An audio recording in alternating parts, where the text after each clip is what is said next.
สุดท้ายในคนในคนนึงในการกำเนิดเป็นเก่าบนคุณพ่อเขาโน้นเลยมันทำแล้วมันทำได้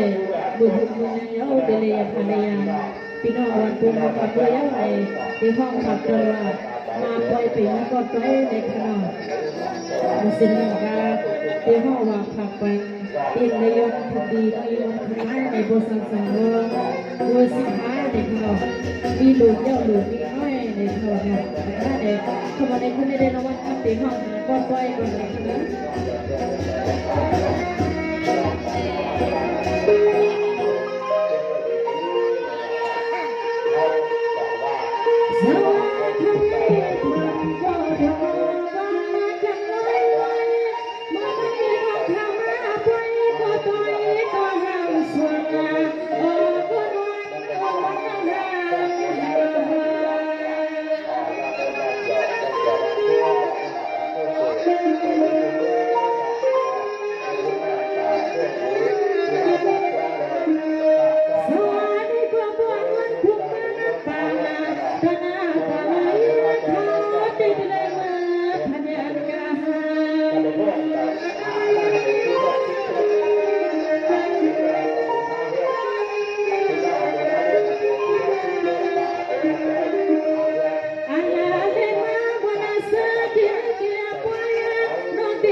Sorry.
ความหอมส่วนขา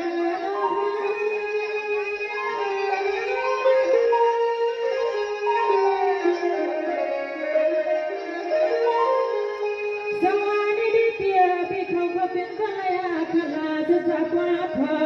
ก็จะหัวใส่เปียเป็นเดียวไว้กับใส่เปียจากตัวที่ลอยป่าเนียตา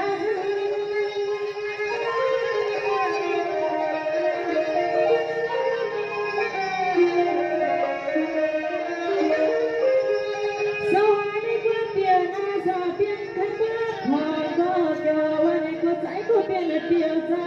เพราะว่าไปสบายไว้ก็ใจเปียเสียวสุดเสียกำนาพิเศษกัน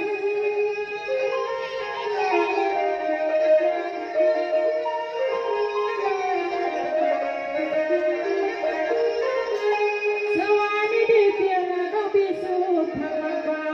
เฮียนากัญญาใจก็เป็นนาปีคุณอาหัวมาตัวแม่ว่าเปียจ้าอันก็ข้านาที่เป็นเธอนาที่เป็นเธอ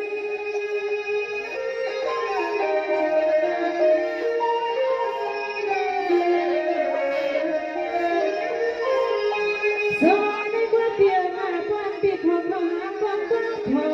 ก็เกี่ยวหัวมาสร้างวันวันเด็กก็เสียงอะไรก็ยาไปมีก็มองหานาเนาะ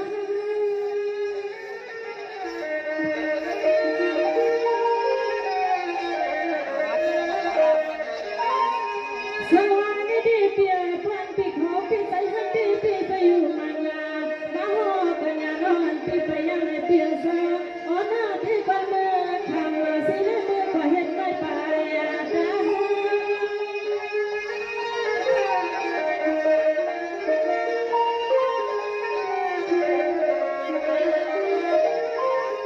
ยามาคำว่าที่ไม่ลบเปียซา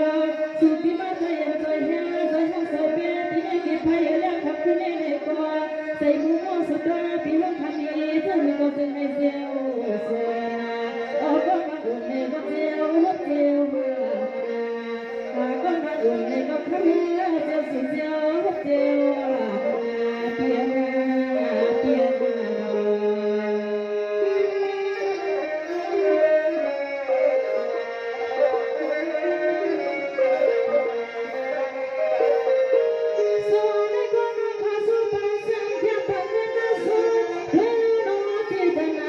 ส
เป็น